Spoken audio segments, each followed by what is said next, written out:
someone who is clinically licensed, or do you want the clergy?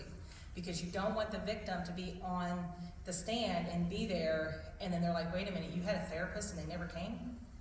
You know, you had a behavioral specialist, they never came. You had a nurse, they never came. Why would they never come? So you want to be able to ask them that so you can effectively help. 20 years ago, like I said, it was just oral tradition. I got this, we did this. Now, fast forward, you're seeing people going, oh, this was an issue when I was a young minister as a youth leader 20 years ago. I don't even live in that state anymore. I'm not even a part of that organization, that denomination. That was when I was young. So you want to always think when you're handling sensitive cases, I handled this right, but fast forward when I've retired, fast forward when I've moved on, God's called me someplace else, and I get subpoenaed, someone comes and says anything, do I have the documentation that supports I did this? It's best practices for both victims and churches. Like I said, new victims all the time. SBC, Catholic Church, I mean, you just throw them out there, there's always somebody.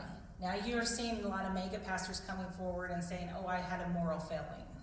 You know, that's a common theme that you're seeing right now. I'm going to step down because I had a moral failing when I was a young minister. So common questions I'm always asked: what do I need to document? How do I know if I'm out of my scope of practice? How do I respond to SI, which is suicidal ideation? What is the next step after calling authorities? How do we create policies?